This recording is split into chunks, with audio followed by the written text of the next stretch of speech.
आपको गेहूं देंगे तो तुरंत ही उसको किलो में नापिएगा, चावल देंगे तो किलो में नापिएगा, कपड़ा देंगे तो मीटर में नापिएगा, गैस देंगे तो वॉल्यूम में नापिएगा, एमएल में नापिएगा, लीटर में पानी नापिएगा। उसी तरह से हम कितना देर याद रखते हैं इसको काटेक्स में नापते हैं। जिसका काटेक्स ज्यादा उसको कहते हैं कि ससुरा बहुते इसका दिमाग तेज है, यानी इसका आईक्यू लेवल ज्यादा है।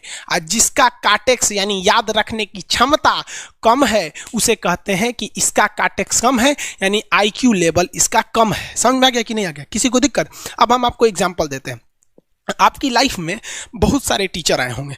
कुछ टीचर आपको नोट्स खोल के पढ़ाते हैं। कोनो किताब उताब नहीं है जी? हाँ, कोनो किताबें ना है, खाता बुक वे देना यहाँ, इसी को समझा देते। देखो, एक हिसाब किताब वाला किताब है।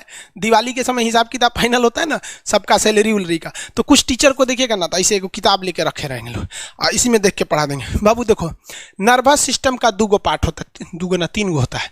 नर्वस सिस्टम का 3 पार्ट होता है। ऐसे लोगों का मतलब, ये खाता बुक रख दो भाई, इसका हिसाब दिवाली में हो जाएगा।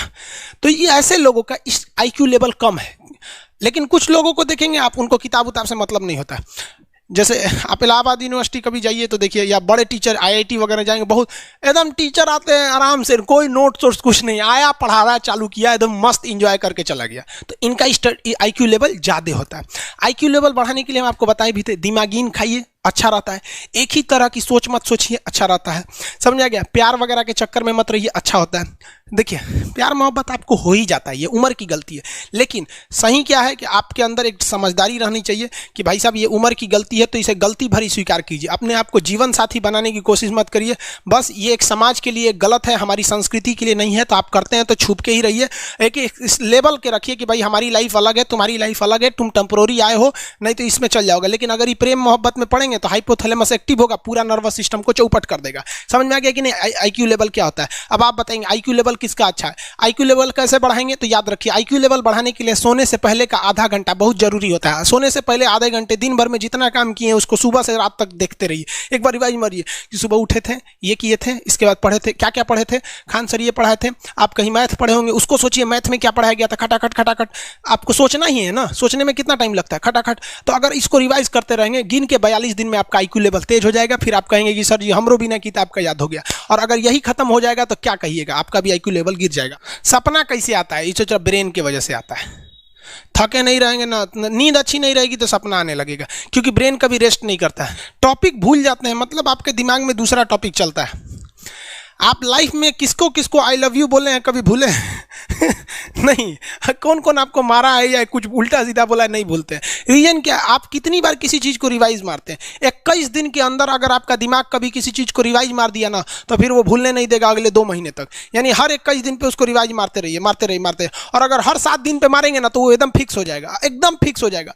हम लोग को क्या है भैया, दिन रात पढ़ाते पढ़ाते पढ़ाते पढ़ाते आदमी पगला जाता है। इसलिए अब कोई नींद में भी पूछेगा, खान सर स्वायत्त तंत्रिका तत्व किसे कहेंगे? स्वायत्त में कुछ नहीं आएगा, ये आ जाएगा आपका सिंपैथेटिक और पैरासिम्पैथेटिक, बस यही आ जाएगा। क्यों इतना जल्दी जल्दी जल्दी जल्दी रिवाइज मारा आदमी कि ये हमारा सब कॉन्शियस माइंड में घुस गया है। सब कॉन्शियस, देखिए कॉन्शियस माइंड उसे कहते हैं जिस पर हमारा कंट्रोल रहता है।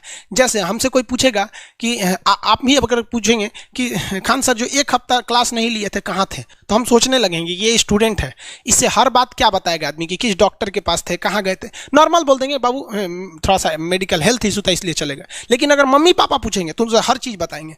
तो जो चीज़ हमारे कंट्रोल में नहीं रहता है वो उसे क्या कहते हैं, सब कॉन्शियस माइंड। जैसे कोई हमारा नाम पूछेगा, खटाक से बता देंगे खान सर, समझ में आ गया कि नहीं आएगा? ओरिजिनल नाम तो आपको भी नहीं बताते हम लोग यहाँ पे। तो सब कॉन्शियस माइंड में घुसा दीजिए जो चीज़। जैसे आप स्टेशन पे उतरिए या बस स्टैंड पे उतरिए, अपने घर जाने के लिए कभी रास्ता याद किए हैं? हाँ, इसके बाद दाहिने मुड़ना है, बाएं मुड़ना। आप फोन पे बतियाते भी चले जाते हैं। तो जब कभी किसी चीज़ को बहुत बार रिवाइज मार देते हैं तो वो चला जाता है सब कॉन्शियस माइंड में, फिर आपको याद करने की ज़रूरत नहीं है। सपना कैसे आता है? जब आपकी नींद अच्छी नहीं होती है तब। नींद प्रॉपर लिया कीजिए, नींद में कोई कमी नहीं आनी चाहिए। आप जिस दिन बहुत ज़्यादा थके रहेंगे उस दिन कोई सपना नहीं आता है। हम लोग का जब ऑफलाइन क्लास रहता था, सुबह 7 बजे से रात 9 बजे तक पढ़ाता था आदमी, जो ने करवट सोता था उधरे उठ जाता था, सपना का नाम ही नहीं आता था। समझ रहे? एक चीज़ पूछ रहे हैं सर, कोमा क्या चीज़ होता है और सर दर्द क्यों करता है? जब भी आपके बॉडी में ऑक्सीजन की कमी आएगी वो चीज़ दर्द करने लगेगा। जैसे आप दौड़ेंगे तो आप सांस ज़्यादा नहीं ले पाते, ऐसे लेते हैं तो बॉडी में सांस नहीं पहुंच पाता और हाथ पैर में आपके लैक्टिक एसिड जम जाता है, जिसलिए दर्द करने लगता है। तो जब कभी भी मेहनत करने लगेंगे या फिर एक दब हो जाएगा तो ब्रेन दर्द करने लगता है। दूसरा, कोमा क्या होता है? ब्रेन हमेशा वर्किंग करते रहता है, अगर वो रेस्ट में चला गया तो उसी को कोमा कहते हैं। अब परमानेंटली रेस्ट में चला गया तो मरिए जाएंगे। बेहोशी में क्या होता है कि ब्रेन और स्पाइनल कॉर्ड का संपर्क टूट जाता है, ब्रेन और स्पाइनल कॉर्ड का संपर्क टूट जाता है तो उसी को क्या कहते हैं? बेहोश हो गया है। पानी उनी छिड़केंगे ना तो स्पाइनल कॉर्ड में उसमें संपर्क जुट जाएगा, लेकिन ब्रेन और स्पाइनल कॉर्ड काम ही नहीं कर रहे हैं तो कोमा में चले गए। कोमा को हाफ डेथ कहा जाता है, आधा मरा हुआ व्यक्ति है। जो व्यक्ति कोमा में चला जाता है ना, कोई जरूरी नहीं है कि वापस आएगा ही आएगा, लेकिन बेहोश है तो कोई दिक्कत नहीं, पानी फेंकिए मार देगा। उसको कहते हैं लोग बिहार में, लोग की दांत लग गया, फीट मार दिया, पानी फेंकिए सही हो जाता है। ये क्या करता है? मोटर नर्व्स, देखिए ये ऑर्डर लेके आता है, ऑर्डर देता है। ये किससे? ब्रेन से ऑर्डर देता है, किसको? बॉडी को, बॉडी को ये ऑर्डर देता है। और सेंसरी नर्व्स क्या होते हैं सब? ये ऑर्डर को रिसीव करते हैं सर। ये क्या करते हैं सर? सेंड। ये देखिए, जैसे मान लीजिए यहाँ कोई मच्छर काट रहा है, यहाँ क्या कर रहा है? मच्छर काट रहा है। तो सोच रहा ब्रेन को कैसे पता चलेगा मच्छर काट रहा है? या पिछवा मच्छर काटता है तो बिना देख ले आप जान जाते हैं मच्छर काट रहा है। जैसे पढ़ रहे हैं, अचानक से ऐसे मारते हैं, वो देखने गए थे मच्छर है, लेकिन आप जान जाते हैं, सोच रहे मच्छरवे काट रहा है। कहीं नहीं कहते हैं कि सांप काट रहा है क्या, नहीं, क्योंकि ये सेंसरी नर्व है, ये सेंस करने का काम करता है। इसको पता है कि मच्छर काटने का दर्द कैसा होता है, तो ये सेंस करेगा। जैसे मान लीजिए यहाँ मच्छर काटा ना, तुरंत मैसेज भेज देगा, किसको? ब्रेन को। यानी ये बॉडी से कहाँ मैसेज भेजता है? ब्रेन को। ब्रेन को कहता है, बॉडी से किसको भेजेगा? ब्रेन को, कि देखिए तो कौन सी चुभ रहा है। तो ब्रेनवा का जो सेरिब्रम है वो करा तो याद है कि मच्छर चुभ रहा है, तो ब्रेन को पता चलेगा सोचा मच्छर चुभ रहा है। तो ब्रेन ऑर्डर देगा किससे? मोटर नर्व से। ब्रेन किसको ऑर्डर देगा? बॉडी को, हाथ को कहेगा मार तो जैसे इधर से मच्छर काटा, सेंस करेगा सेंसरी नर्व्स, सेंस करेगा सेंसरी नर्व, तुरंत मैसेज भेजेगा ब्रेन को। अब ब्रेन कहेगा, ऑर्डर देगा हाथ को मार तो, देखेंगे तो मर जाएगा। यहाँ मारेंगे क्योंकि दूध तरीके मच्छरवा का यहाँ फोटोकॉपी हो गया, मच्छरवा कहाँ गया? तो आदमी खोजता है कहाँ गया, अब फिर मार देता है, ससुरा काट रहा था हमको यहाँ पर। समझ में आ गया? यही दोनों मेन होते हैं, ये मेन होते हैं सब। समझ में आ गया? जैसे सीधी सी बात, मान लीजिए आपको कोई पीछे से ऐसे मार दिया, तुरंत सेंस ऑर्गन कहेगा, सॉरी सेंस करेगा, सेंसरी क्या करेगा? सेंस करेगा, कहेगा कौन मारा है, तो ब्रेन पीछे देखेगा, कहेगा अरे यार तुम है, इधर आ। समझ गया? और वही पता चला कोनो जान पहचान का नहीं है, तुरंत ब्रेन ऑर्डर देगा, किससे? मोटर नर्व से। जो हम जानते भी नहीं, एक तमाचा धो देंगे उसको, काहे मारा रे? समझ में आ गया कि नहीं आ गया? किसी को दिक्कत?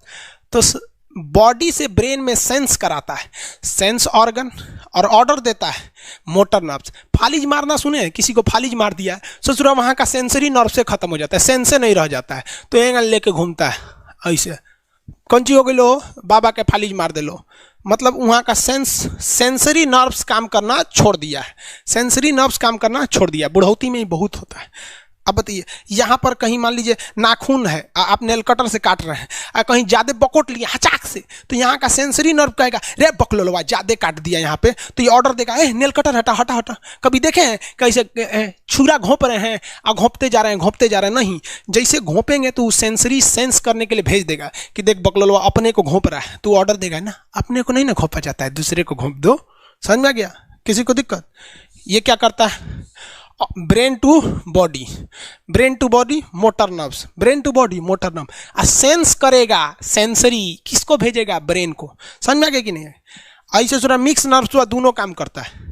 मिक्स नर्व्स क्या करता है? दोनों काम करता है, ले आने ले जाने दोनों का काम करता है। जब कभी भी इसमें गड़बड़ी आ जाए, इसमें गड़बड़ी आ जाए या इसमें गड़बड़ी आ जाए, तो भगवान एगो सेफ्टी के लिए दिया है, ये दोनों का काम कर देता है, इसलिए नाम है इसका मिक्स नर्व्स। ब्रेन हेमरेज होता है, ब्रेन में ना बहुत छोटी छोटी नसें होती हैं, बहुत पतली पतली नसें, वो नसें फट जाती हैं, उसी को क्या कहते हैं? हेमरेज कहते हैं। हेमरेज का मतलब होता है एक चीज़ का दूसरे चीज़ में आके टच हो जाना। तो नसें बहुत पतली होती हैं, फूल के दूसरे में टच होती हैं, जिससे रगड़ के कारण फट जाती है, तो उसी को कहते हैं ब्रेन हेमरेज, और व्यक्ति की मौत हो जाती है। ब्रेन में कैंसर हो ही नहीं पाता है, ट्यूमर होता है और व्यक्ति की मौत हो